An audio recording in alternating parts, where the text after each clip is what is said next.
AudioJungle.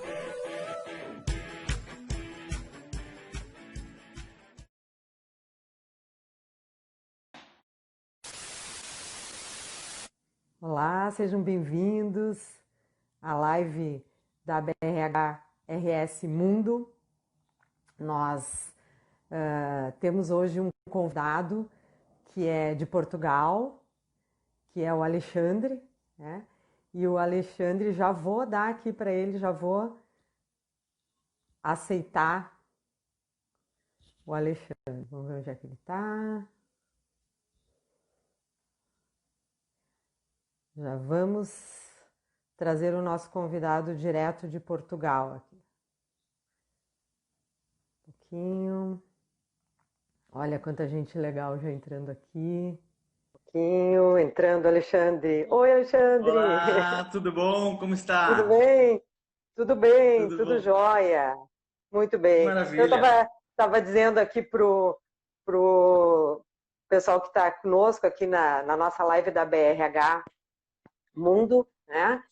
A BRH tem feito essas lives numa constante e num dos eixos trazido experts como tu de diferentes lugares do mundo. Tá? Então, Maravilha. Alexandre, eu quero me apresentar, né? Eu sou a Caterine Minella, sou diretora da pasta de educação corporativa da BRH.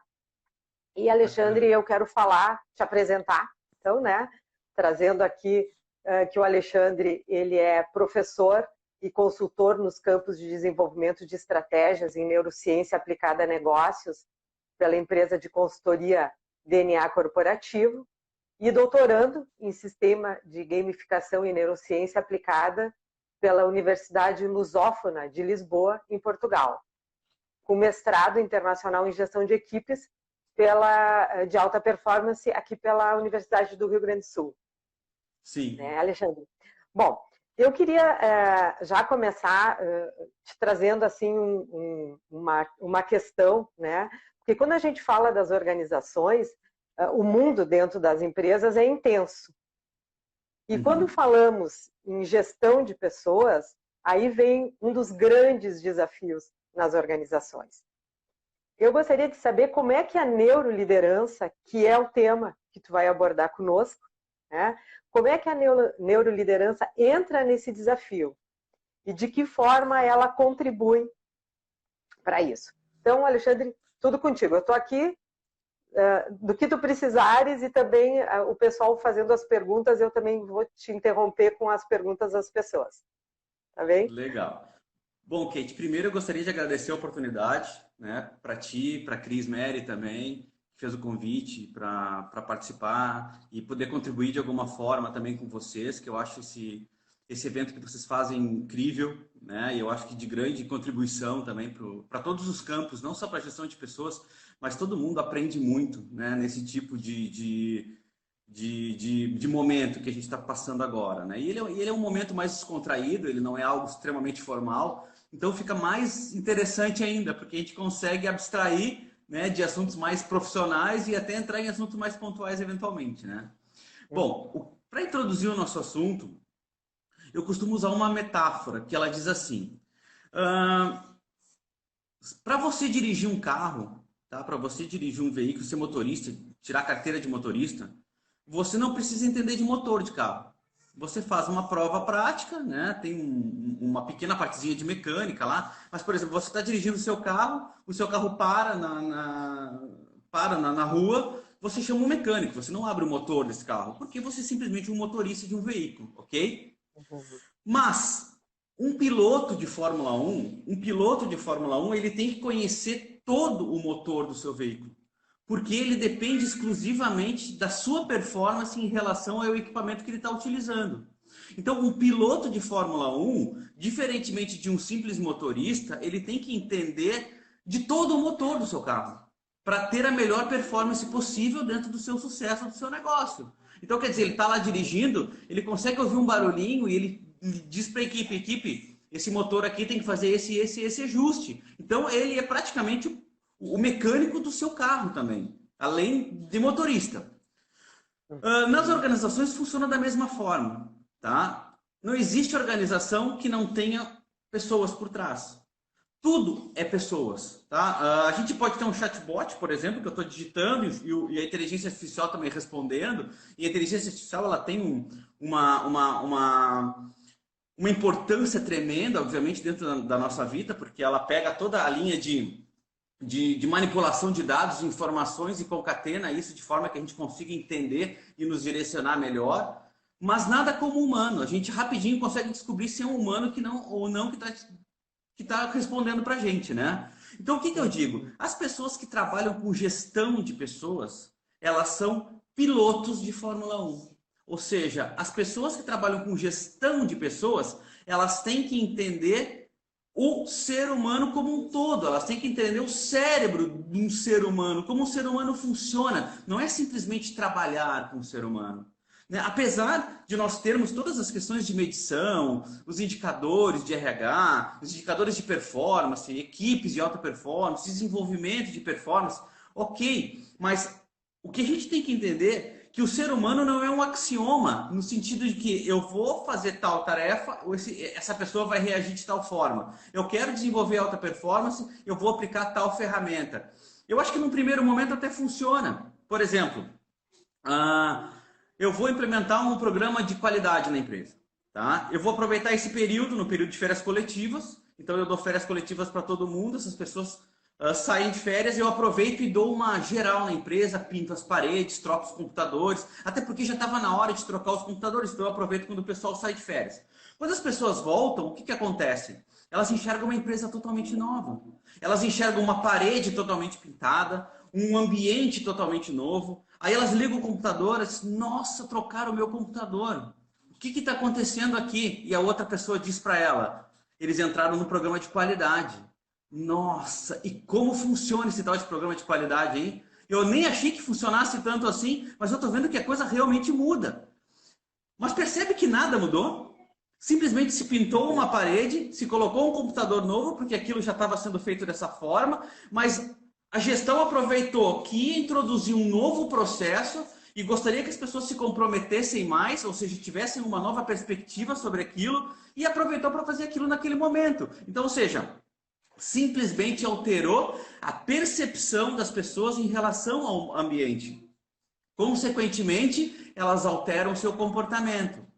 Então, o que eu costumo dizer é que as pessoas não mudam. Se a gente for perceber de uma maneira fria e calculista, ninguém muda.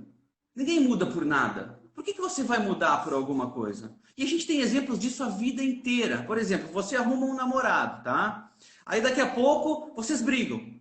E aí, o que acontece? Esse namorado volta e diz assim, Kate, desculpa, olha, eu acho que eu errei, mas assim, vamos voltar, porque eu vou mudar, eu vou ser uma pessoa diferente. Aí você faz o quê? Você ainda está envolvida, você está ok, vamos voltar então. Isso dura um mês, 20 dias, depois volta a ser a mesma pessoa de sempre. Por quê? Porque o ambiente continua o mesmo. Então, assim, a mudança, ela não faz parte de uma só pessoa, ela faz parte de um conjunto. Então, se você quer mudar comportamento de pessoas, se você quer alterar performance de pessoas, você tem que alterar todo o ambiente, todo o conjunto de estímulos que essa pessoa recebe. Então, por exemplo, eu gostaria muito que os meus colaboradores se comprometessem mais com o meu negócio.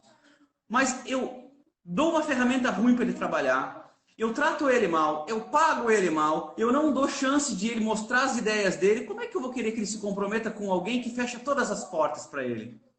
Entende a diferença? Então, assim, a mudança comportamental, seja ela positiva ou negativa, ela é simplesmente a reação que se tem em relação ao meio que nós estamos. O ser humano, ele tem uma propriedade maravilhosa em relação a outros animais, que ele tem o poder de uma alta adaptabilidade ao meio. Inclusive, essa é uma das grandes vantagens que nós temos em relação aos outros animais. E para isso, a gente se une para reforçar esse comportamento. Por exemplo, antigamente, há 200 mil anos atrás, o que acontecia?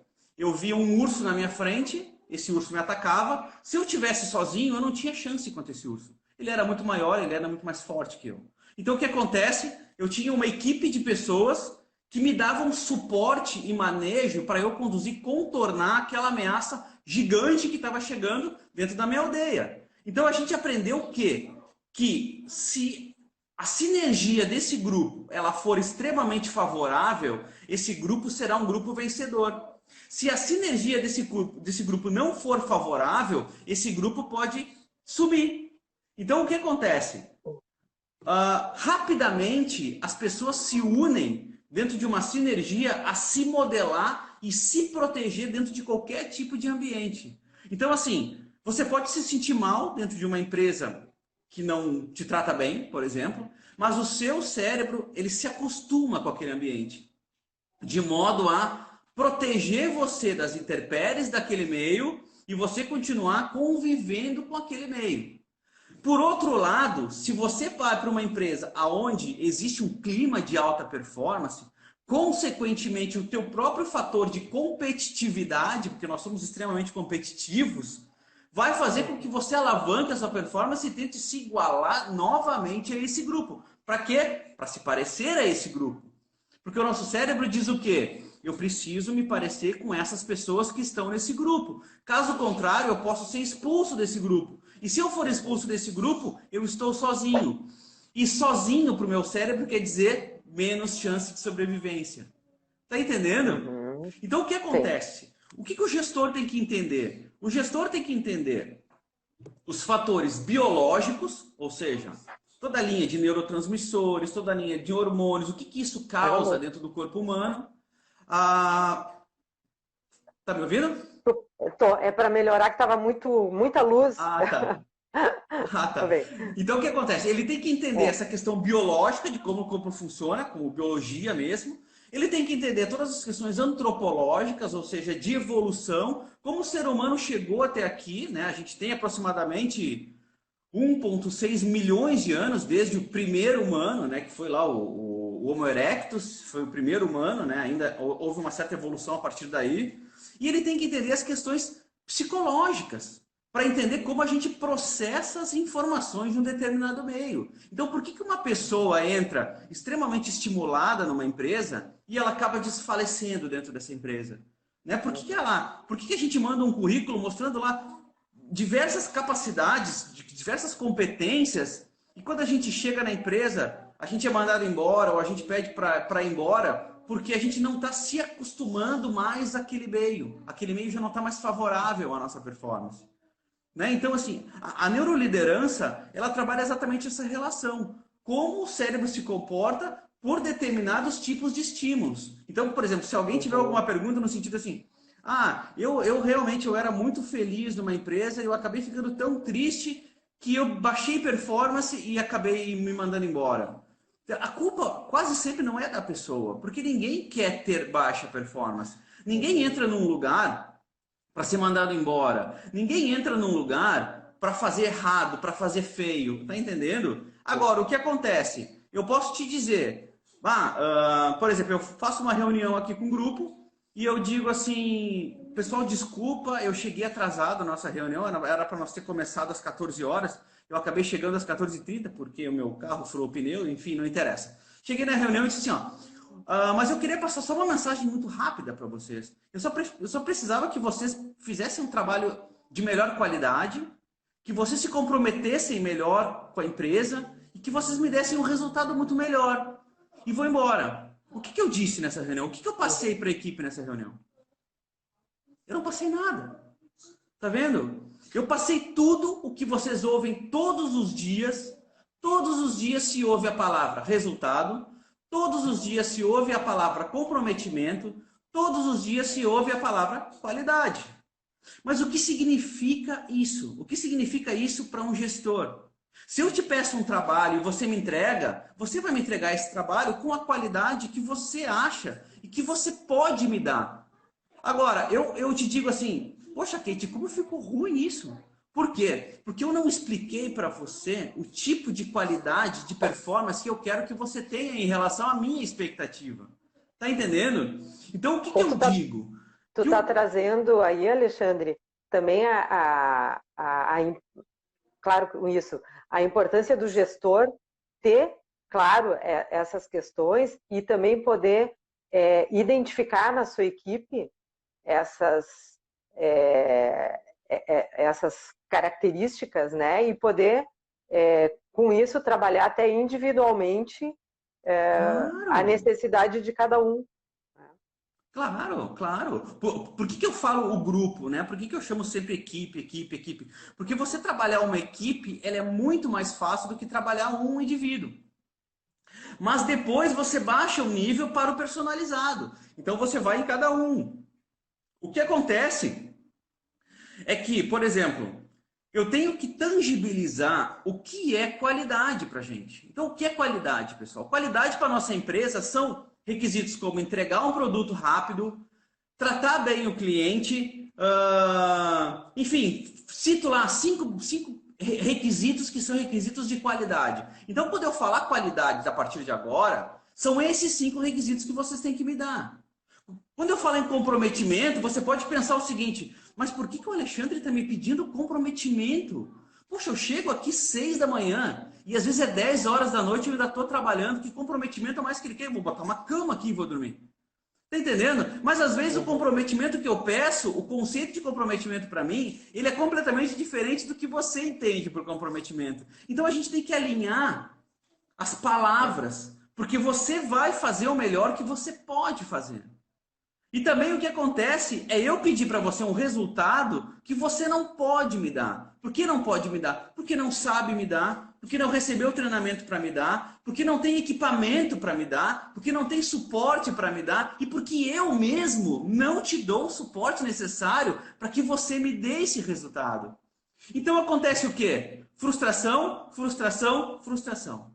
Uma equipe frustrada é uma equipe que perde. Uma equipe que perde não libera dopamina, não tem prazer em trabalhar. Uma equipe que não tem prazer em trabalhar, trabalha no racional, ou seja, trabalha pelo seu resultado final do mês. E, consequentemente, ela não é uma equipe que desperta a felicidade de estar tendo sucesso. Tá entendendo? E uma sociedade de sucesso é uma sociedade que dá exemplo a outras sociedades.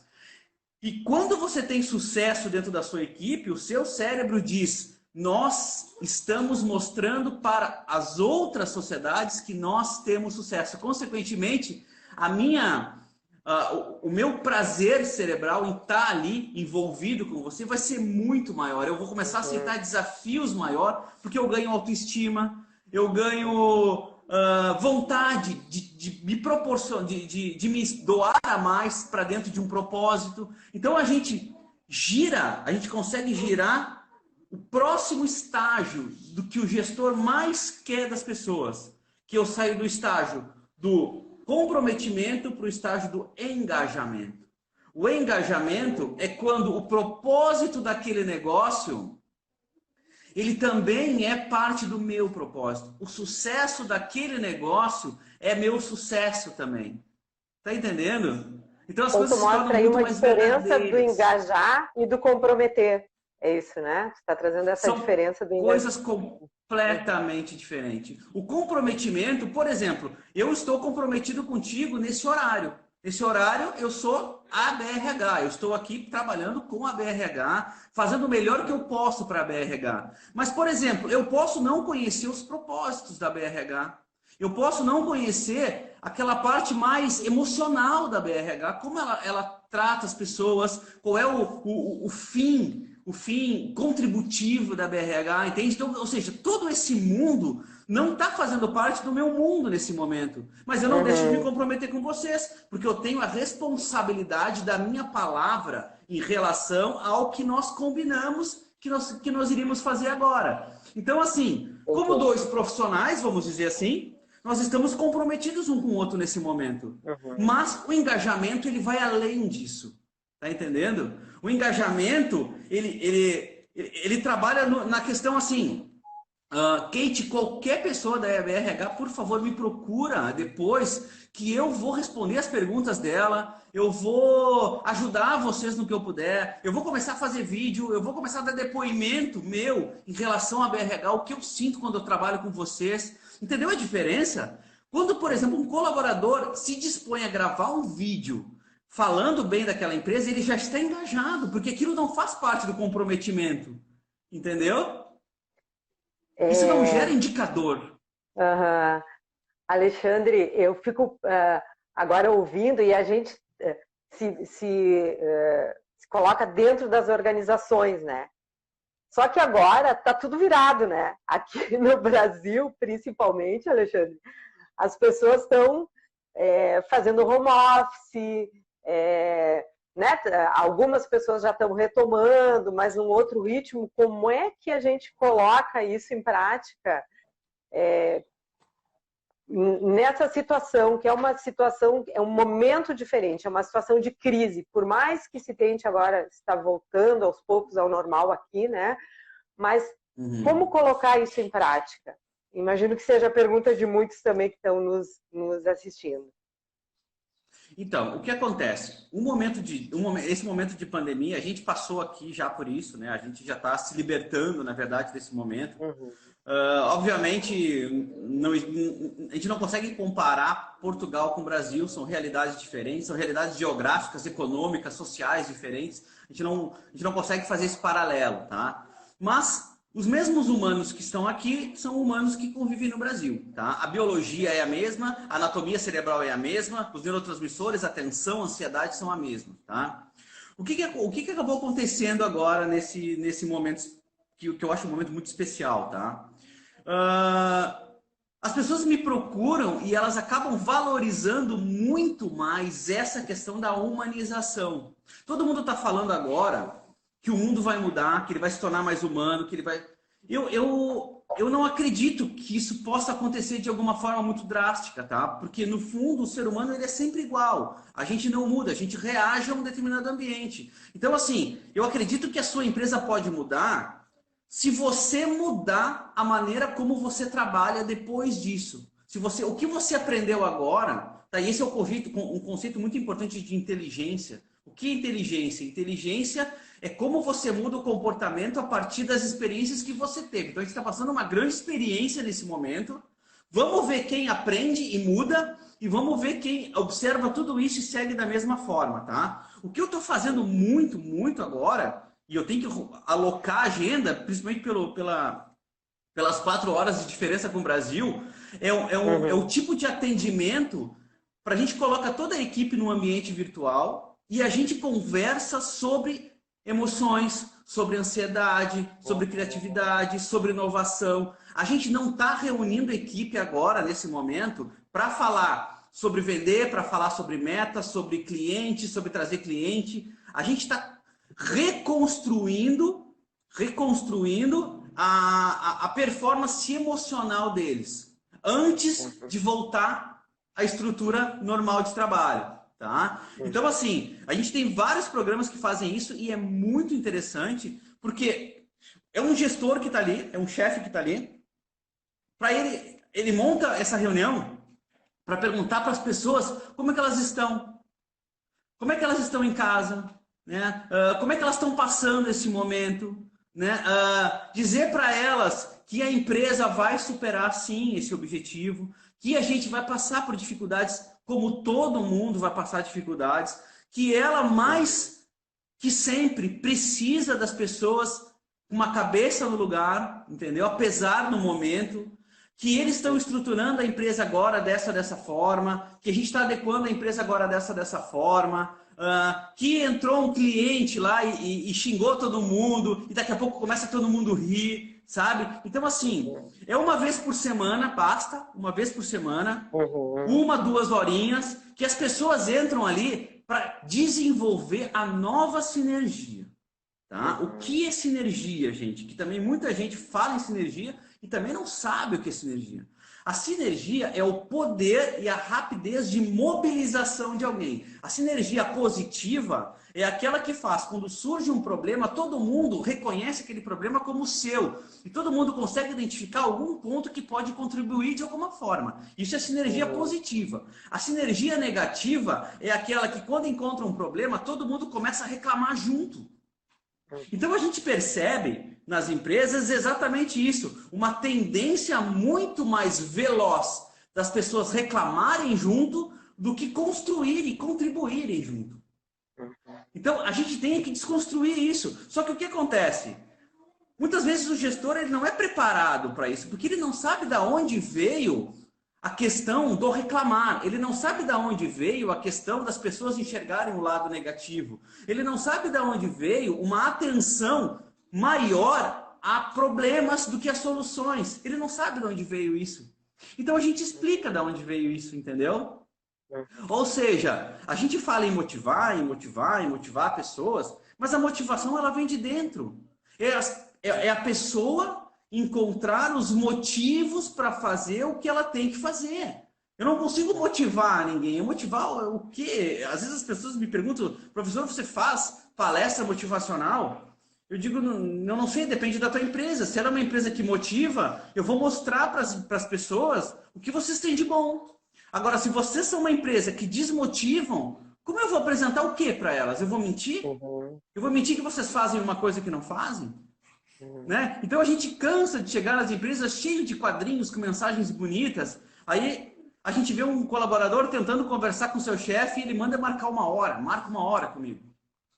Peraí, você faz uma coisa e você escreve na parede outras coisas. Aí o que a gente pensa? Não, mas isso aqui é assim, sempre foi assim, tá tudo certo, entendeu? Ok, mas você não trabalha, o seu cérebro não trabalha mais confortável.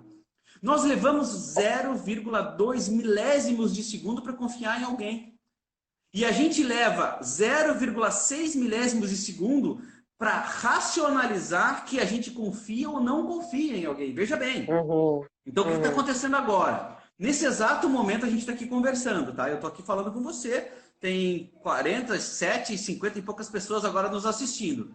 A pessoa olha o que eu estou falando, em 0,2 segundos o cérebro dela diz, cara, esse cara, vamos ver o que ele tem para falar. Então, o que acontece? Quando o cérebro faz isso, ele se conforta. Ele se conforta no tipo o quê? Ele vai liberar hormônios e neurotransmissores positivos à minha atenção. Tá entendendo? Eu estou entrando no que esse cara quer dizer. Eu acho que tá legal. E tá legal no sentido de que ele avalia a voz, ele avalia o olhar, ele avalia a minha linguagem corporal, ele avalia a visão do que ele está enxergando ali, ele avalia o propósito do que eu estou dizendo, ele tenta concatenar o que eu estou falando com a situação que ele viveu, e quando ele consegue fazer isso em 0,2 milésimos de segundo, ele diz assim, vou confiar. Quando eu confio, a minha atenção está plena. Quando eu não confio, por algum motivo desses, a minha atenção não fica plena, ou seja, eu estou trabalhando na racionalidade. A minha racionalidade, ela consome muito mais energia. Então, muitas vezes, por isso que você fica exausta depois de uma reunião chata. Porque você não confia naquilo que está acontecendo, aquilo não é verdade, você sabe que aquilo não acontece, e você sai uma hora depois mentalmente exausto. Porque você está consumindo uma energia absurda, né? Porque a coisa não está fluindo. E quando você está trabalhando no que você gosta, em algo que você acredita, você pode ficar o dia inteiro trabalhando, que você ainda sai dali motivado. E, nossa, como rendeu hoje, que dia maravilhoso de trabalho. Não é assim que funciona? Isso é neuroliderança. Eu acho importante também quando tu traz isso, que a gente vê a questão do autoconhecimento, né? Porque o gestor, no momento em que ele está à frente da sua equipe, ele precisa ter esse conhecimento, esse controle das suas emoções, o conhecer os outros, né? Então, eu acho que antes de tudo não sei se antes de tudo, mas esse autoconhecimento, ele é importante, né? Isso fala na neuroliderança, né, Alexandre? Não, totalmente. Assim, o autoconhecimento nada mais é do que o Goleman chama de inteligência emocional. Porque o que é se conhecer? Se conhecer é saber qual é o comportamento que você vai ter em relação a uma emoção recebida. Dependendo do tipo emocional, você sabe como vai se comportar. Você pode ser mais frágil, por exemplo, em discutir um relacionamento com o seu marido. Poxa, cada vez que eu discuto com meu filho, por exemplo, eu fico destruído. Poxa, eu tenho que cuidar disso, porque eu tenho que chamar a atenção dele pro resto da vida. Então, como é que eu tenho que superar isso? Eu tenho que conseguir chamar a atenção dele sem me destruir. Então, ou seja, você tem que conhecer como é que isso funciona no seu corpo para continuar fazendo o que é certo. Um gestor, o que acontece? Ele pode chegar na empresa, ele vê números, ele vê indicadores, ele chega para a equipe e ele não reconhece as relações emocionais que estão acontecendo naquele momento, ele abstrai momentos de tensão e ele pensa o quê? Não me interessa o que a Kate sente. Não me interessa o que a Kate sente. Eu estou pagando ela e ela tem que fazer isso aqui para mim. Ok? É uma maneira de pensar e você vai fazer o melhor que você pode. Mas se você estiver satisfeita, você vai produzir muito mais. Entende? Então o que acontece? Eu tenho absoluta certeza que a gente está com quase 50 pessoas aqui. Eu tenho absoluta certeza, Kate, que eu consigo deixar as 50 pessoas satisfeitas com uma palestra ou com um curso que eu posso dar. Eu tenho certeza disso. Por que eu tenho certeza? Porque eu posso entregar para essas pessoas o que eu digo que eu posso entregar. E elas vão pagar pelo que eu digo que eu posso fazer. Se a pessoa diz para mim, Alexandre, você vem aqui na minha empresa e vai fazer coaching com todo mundo? Não, não posso porque eu não me sinto competente, eu não me sinto hábil para isso. Então eu não vou vender isso para as pessoas. Mas o que eu vender, eu vou entregar. Então elas vão ficar satisfeitas, eu tenho certeza disso. Agora, você vem na minha empresa e consegue deixar as pessoas mais felizes? Eu digo não. Porque a felicidade, ela é interna, ela é intrínseca a cada um. Você pode estar extremamente triste no lugar, mas satisfeito. Porque você teve o que você recebeu. Então, assim, a satisfação, ela está nas nossas mãos. Ela está na mão do gestor deixar as pessoas satisfeitas. Agora, a felicidade não. Então, a gente confunde felicidade com satisfação. Ou seja, no dia do seu aniversário, o que eu faço? Eu compro um bolo, eu canto parabéns para te deixar feliz. Mas depois eu não te dou suporte no teu trabalho, eu não te dou uma ferramenta para trabalhar, eu não vou contigo num cliente, entendeu? Eu me ocupo com outras coisas que têm a ver com o meu trabalho e você tá lá tucanada e eu não te dou suporte. Ou seja, eu reclamo, poxa, no dia do aniversário da Kate, a gente faz o maior aniversário para ela, ela fica felizona, mas ela tá sempre ali, ó, com aquela performance mais ou menos, entendeu? Então, quer dizer, performance é uma coisa. Felicidade é outra. A gente não veio nesse mundo para deixar as pessoas felizes, mas a gente pode satisfazê-las sim, entende? E Alexandre, nessa linha, o que tu acha? Como é que tu acha que a gente pode fazer para que haja essa interação com o colaborador, né? Para que eles relatem como é que estão se sentindo. Enfim, agora a maioria das pessoas estão à distância, mas poder fazer essa abertura, porque nós sabemos que se já existe esse clima anterior, uma das pessoas colocou aqui que as empresas estão surpreendendo, né, agora, nesse momento da pandemia. Então, a gente sabe que se o gestor já tem essa relação mais próxima com a sua equipe, pode estar também sentindo algumas dificuldades agora, mas não deve ser tanto como esses que tem esse afastamento, né? Como é que se pode fazer com que as pessoas se coloquem, né? Tragam os seus sentimentos em relação ao trabalho? Então, o que acontece? Nesse momento, em qualquer momento de tensão, tá? Na verdade, em qualquer situação, nós temos uma parte do nosso cérebro que chama-se amígdala cerebral, tá? Vou pegar aqui para te mostrar. Aqui eu trouxe o nosso cérebrozinho o nosso modelo cerebral, tá? Aqui o que acontece? Bem no meio do nosso cérebro, ele funciona mais ou menos assim, tá? Vocês estão chegando bem, tá? Aqui a gente tem o tronco cerebral e aqui no meio a gente tem, no sistema límbico, uma pecinha chamada amígdala cerebral, que ela fica bem na pontinha do hipocampo. O hipocampo é a região onde a gente faz armazenamento de memórias, tá? A amígdala cerebral, ela serve para ser ativada em momentos de luta ou fuga, ou seja, em momentos de certa tensão, tá? Em qualquer momento é um momento de tensão para a nossa amígdala. Ela nunca está totalmente satisfeita, tá? A não ser que você esteja mega protegido na sua casa com seus filhos e tal. Mas caso contrário, você sai para a rua, ela já começa a girar. Ela é tipo um giroflex, tá? Nesse momento, o que acontece? A amígdala está girando muito rápido. Porque nós estamos num momento de tensão no sentido de que eu posso pegar o vírus, eu posso ficar doente, eu posso ter alguém da minha família que fique doente, será que meu emprego está garantido? Como é que vai ser a empresa depois? Quem vai ficar? Quem vai sair? Que tipo de competências que eu tenho que desenvolver? Está todo mundo falando em novas competências, mas eu não acho. O que é isso? Será que eu estou perdido? Será que eu vou ficar de fora? Então a nossa amígdala, ela está assim, ó. Consequentemente, o que ela faz? Ela ativa o estresse. O que é o estresse? é aquele desafio que você acha que não pode assumir, que é maior do que a competência que você tem em assumir. Consequentemente, ela libera no seu organismo adrenalina e cortisol, que faz você ficar sob tensão, ou seja, faz você ficar hiperalerta, tá? Qual é o contraponto da adrenalina? Para você baixar a adrenalina em alguém, você precisa de ocitocina, serotonina e endorfina, tá? A ocitocina você consegue com um abraço, com uma representação de amor, de carinho, de afeto.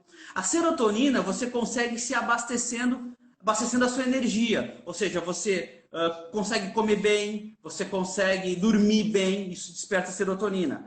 E a noradrenalina com exercício físico, com socialização. Então, ou seja, a gente está num momento extremamente especial para que você consiga demonstrar que as relações de afeto vão superar as relações de tensão. Porque o nosso cérebro ele tá dando um alerta de que assim, você pode morrer.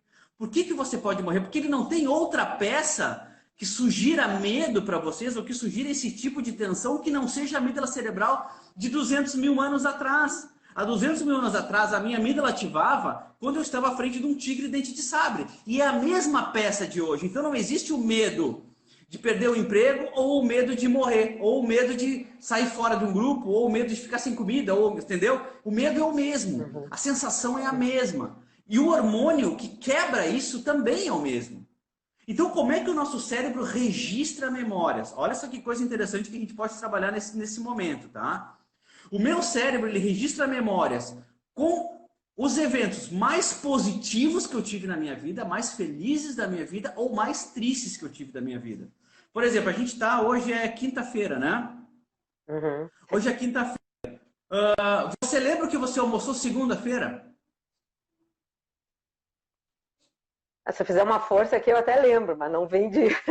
Se fizer uma força, até lembra, tá? Porque eu falei segunda-feira, que foi agora, entendeu? Sim, sim. Mas assim, para um Neandertal de 200 mil anos atrás, se eu perguntasse para ele, ele saberia exatamente o que ele almoçou segunda-feira. Por quê? Porque ele comeu. Então, para ele, aquele momento foi um momento extremamente memorável, porque nem sempre ele comia. Então, o que acontece com a gente? Por que você não lembra que você almoçou na segunda-feira? Porque você almoça todo dia.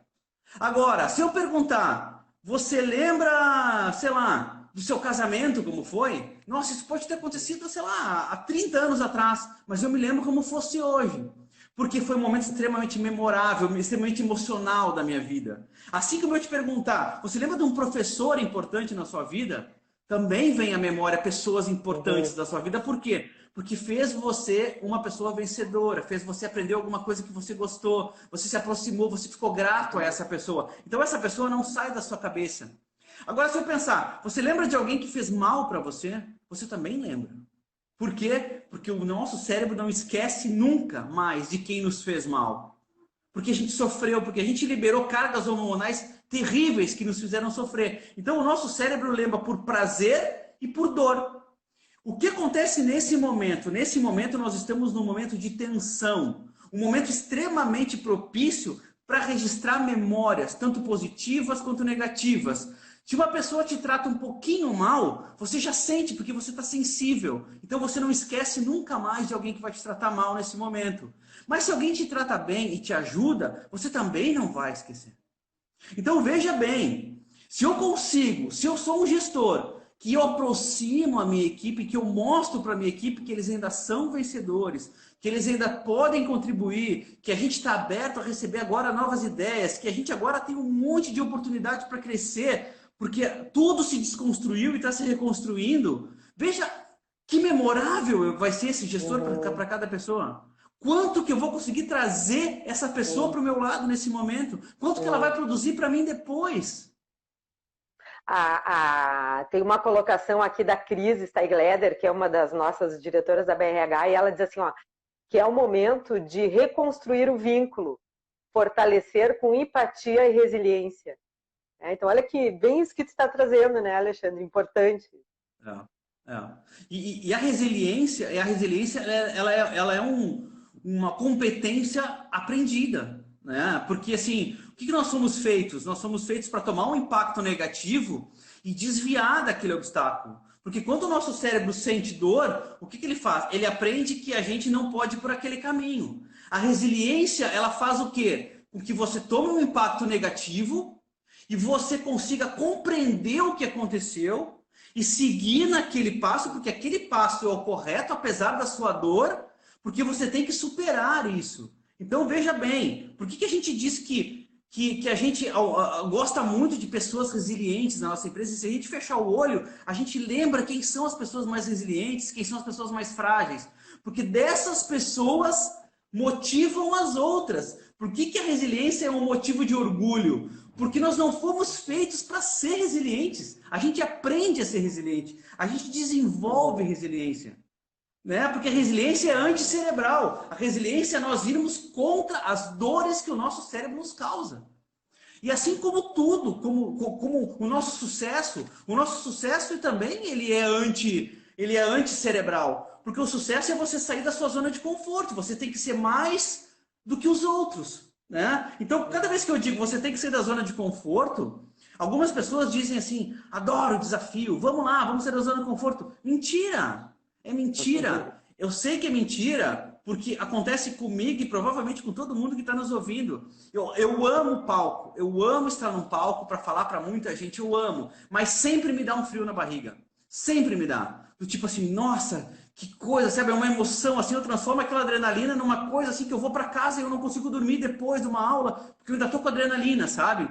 É o que? É o meu cérebro dizendo assim, cara, o que você está fazendo? Nós estava quietinho aqui e agora tu vai te colocar na frente de um monte de gente. Você pode morrer, entende? Então assim, eu tenho que dominar a minha mente. Por isso que eu digo, ou você domina o seu cérebro entendendo, ou ele vai dominar você. Se o seu cérebro te domina, o que ele vai fazer? Ele vai procurar somente o prazer. Ele vai dizer para vocês, não estuda, agora vai para a praia, curte uma praia, para que vai estudar? Isso é chato ficar em casa, entendeu?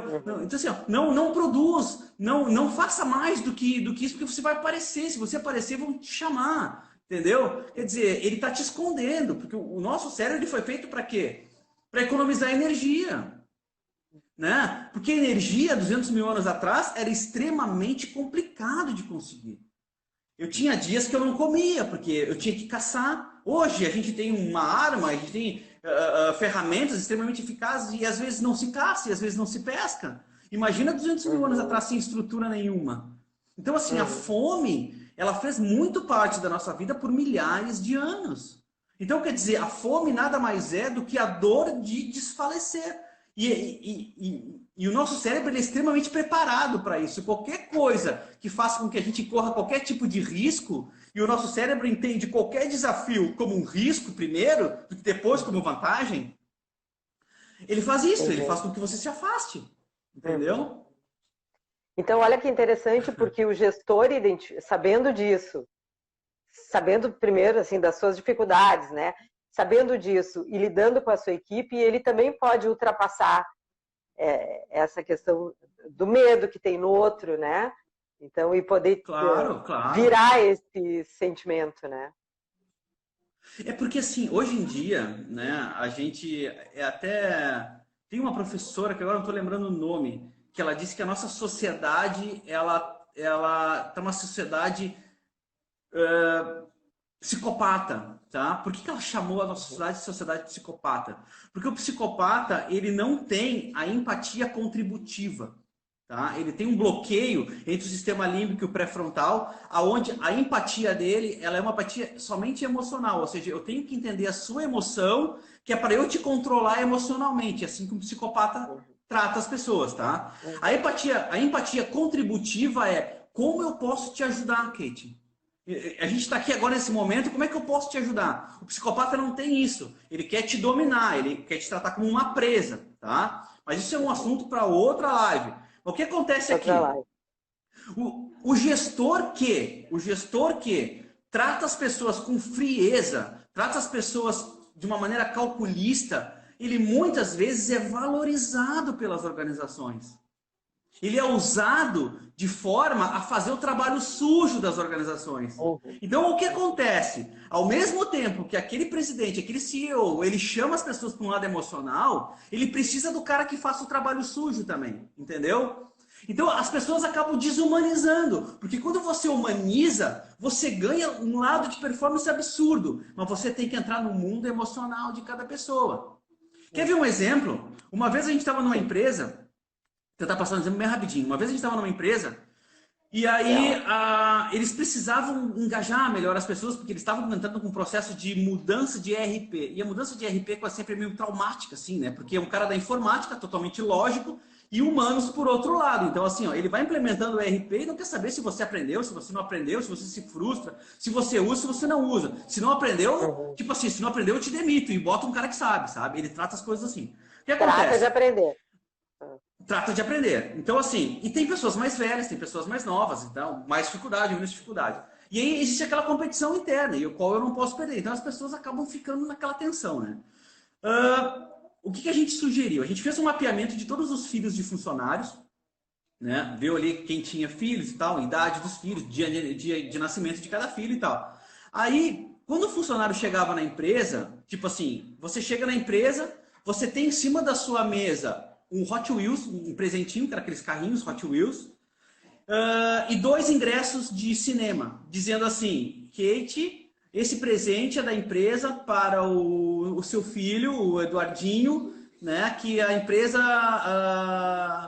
a empresa se preocupa com ele e gostaria de dar um carinho para ele. E esse ingresso é para que você, à tarde, leve seu filho no cinema. Imagina o nível de engajamento dessa pessoa depois disso. Aí eu pergunto, quanto é que custou para fazer isso? Né? Aí você vai me dizer, pô, Alexandre, peraí, mas aí você liberou essa pessoa uma tarde inteira de trabalho, ela não está sendo produtiva. E ela iria ser produtiva com o filho de aniversário aquele dia? Entendeu? Quer dizer, eu troco a produtividade baixa dela da tarde, porque a cabeça dela está em casa com o filho, né? Porque depois ela tem que chegar em casa, arrumar uma festinha de aniversário, fazer não sei o quê. Eu troco a produtividade baixa dela desse dia por uma super produtividade e o que a gente chama de reciprocidade. Porque eu fiz por ela, eu fiz para ela o que é mais importante, eu valorizei o que é mais importante que ela mesma. Então eu troco aquele bolo de aniversário para ela para um mimo para o filho dela em uma tarde maravilhosa com seu filho. Olha que coisa maravilhosa isso. Então, assim, pode chegar alguém triste na sua empresa para trabalhar porque a sua mãe está com problema no hospital, seu pai está com problema no hospital, seu filho está doente. Adianta eu te deixar trabalhando lá? Mas o que acontece? Se eu não consigo ter empatia contributiva, eu não consigo perceber que tipo de benefício você está me dando e que tipo de benefício eu posso te dar. Porque uma sociedade forte é uma sociedade que se autossustenta, emocionalmente principalmente. Entendeu? Então, quando você consegue entender do cérebro, você consegue entender que tipo emocional está impactando na performance de alguém. Então, o que eu sempre digo para os gestores? Se a equipe de vocês é ruim, é porque vocês não estão falando a coisa certa. Eu digo isso quando eu estou dando aula. Se vocês não aprendem, é porque eu não expliquei direito. Porque esse é o meu papel. O meu papel é explicar para vocês a maneira como vocês possam entender. Eu tive um aluno que dizia assim para mim, professor, eu explico, aqueles ananá não entendem. Os ananá eram os funcionários dele. Eu digo, então você não explica direito. Porque o seu papel é esse, é por isso que você ganha mais. É por isso que você não está lá na máquina, por isso que você está lá no ar-condicionado. Então, quer dizer, você tem que passar para ele, você tem que saber falar com ele, você tem que saber falar com o seu chefe, você tem que saber falar com o presidente da empresa. Isso é comunicação. Então, se você não se comunica, e o que a gente traz para a neuroliderança? Uma comunicação que vai além da palavra, uma comunicação emocional, que é a comunicação que faz o registro da memória. E, consequentemente, a mudança comportamental. Porque você se comporta conforme as experiências que você registra. Se você não tem registro de experiência, você vai errar, porque você nunca passou por aquilo. O cara diz, puxa, perdi dinheiro nisso, hein? O que aconteceu? Aprendi. Agora, quando eu for entrar de novo, eu vou estudar melhor isso.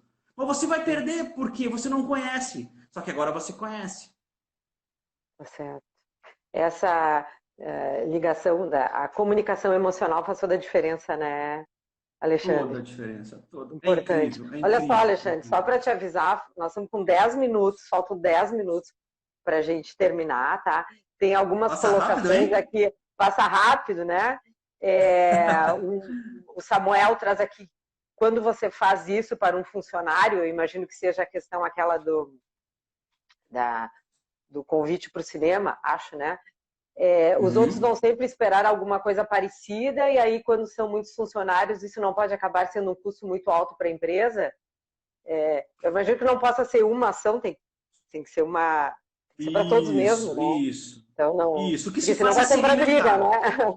né? O que se faz é segmentar, sabe? Você pode perfeitamente fazer todo o segmento, mesmo dentro da sua pirâmide de cargos e salários, por função, entendeu? Então, assim, cada tipo funcional tem um tipo de estímulo correto. O que acontece? A gente tem que saber o que te estimula. Eu tinha um outro caso numa empresa que o cara ele era um motorista de caminhão e ele estava bagunçando para a empresa mandar ele embora, tá? E aí eu disse, deixa eu conversar com esse cara, rapidinho resumindo assim. Aí eu perguntei para ele assim, você está bagunçando para ir embora? E ele disse, sim, eu estou bagunçando para ir embora, porque a empresa não manda embora porque ela não quer pagar os custos de mandar alguém embora.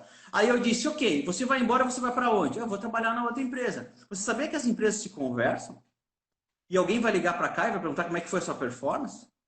E talvez a gente não minta sobre a sua performance. Ah, não, mas eu posso ficar até 1 ano sem trabalhar. Eu disse, você pode, mas você tem filho, não tem? O seu filho no Natal não quer bicicleta? Como é que você vai dar a bicicleta para ele se você não sabe, se você sabe ser motorista? E ninguém vai te dar emprego como motorista. Então você não está fazendo por você está fazendo pelo seu filho. Então as pessoas não conseguem enxergar um pouco a mais desse círculo, entendeu, Kate? Ou seja, o que elas estão fazendo não é por elas. O que você está fazendo não é por você, é por algo que é mais importante do que você. Então a gente tem que sacar isso e mostrar para as pessoas que existem coisas mais importantes que ela mesma, que dependa dela. Por isso que ela está passando por aquela situação, entende? Essa é a questão. Isso são sutilezas. Tem uma das pessoas aqui que consigo identificar o nome, FT Bozo, diz: esse papel os gestores têm condições de fazer, mas nem todos têm ideia disso, né? É aquela coisa do gestor também investir, né, na sua carreira e poder se aprimorar para essas coisas. E também tem uma colocação aqui da Graça, que é uma das nossas diretoras, quando tu falou que o gestor chamou o funcionário de ananás, né? Que ele disse assim, ela diz assim, ó, convenhamos que este sim está precisando de ajuda, né? Que não se chama os funcionários dessa forma, né, Alexandre? Mas tem de tudo, gente. Eu tive um gestor, o cara era um ótimo gestor, tá? Só que ele ia pro RH e pedia sempre um funcionário para ele, que o funcionário, aí depois ele disse, não quero mais esse, quero o outro, não quero mais esse, quero o outro. E o RH tava maluco, porque ele não parava de pedir colaborador que ninguém dava certo com ele. E eu cheguei para ele e eu disse assim, cara, tu já percebeu que o problema pode não ser o funcionário, pode ser você? Entendeu? Então, assim, ó, não é que ninguém se dá bem com você, é você que não se dá bem com ninguém. Então, assim, essa autorreflexão, ela tem que ser feita com todo mundo. Então, por que o gestor não tem essa sensibilidade? Porque ele não busca esse conhecimento. Ele acha que esse conhecimento não é para ele. Eu já tenho a psicóloga na empresa, ela que trate disso. Mas eu vou estar mandando demanda para alguém se eu tenho o poder de transformar as pessoas com critério muito maior de relevância. E tem milhares de exemplos, Kate, milhares de exemplos que dá para ser usado. André, pelo amor de Deus, eu não quero que cortem a nossa live aqui, que a gente fique congelado assim, sabe? Então faltam 6 minutos e eu não queria que a gente extrapolasse, eu queria que tu encerrasse, então, trazendo para nós um recado sobre a neuroliderança, né? Então, e aí depois eu faço o fechamento, tá? Breve, tem que ser breve. Beleza, então rapidinho, vou agradecer vocês de novo esse momento, fico à disposição para outros papos, eu adoro falar sobre isso, vocês estão me fazendo muito feliz nesse momento. Bom, tá? Obrigada, nós que te agradecemos. Qualquer dúvida, por favor, tem ali o NeuroExpert ali em cima, vai ali, clica, acessa o Instagram, manda perguntas, tá? Eu respondo também, a gente tem várias coisas legais no Instagram, a gente está lançando todo dia cursos novos também, tem curso online, agora a gente está fazendo os cursos via Zoom também. Então, assim, só chamar, tá? E por favor, pergunta mesmo, que eu estou à disposição para ajudar, porque uma das coisas que eu adoro fazer é isso, e eu percebo mesmo um resultado muito forte disso. E eu acho legal que tu está fazendo o teu doutorado, né? Está fazendo o teu doutorado em Portugal, então tu está a mil, né? Tá Nossa, certo. a mil. Alexandre, querido, que bom conversar contigo. Esse tema que é um tema desafiador, né, para muitos, tudo novo que tu trouxe agora. Então, eu agradeço, em nome da BRH, RS, a tua disponibilidade. Agradeço aos nossos queridos e queridas que estavam nos acompanhando e pelas perguntas que vieram. E acessem, sim, o site, o YouTube, né, Alexandre, Sim, da tua no YouTube tem empresa, muita que tem coisa legal muita também. coisa legal. E tem cursos, eu olhei, bem legal. Então tá, Alexandre, muito obrigada, tá? E pessoal, obrigada por estar aqui conosco. Estamos encerrando, então, para não nos deixarem congelados.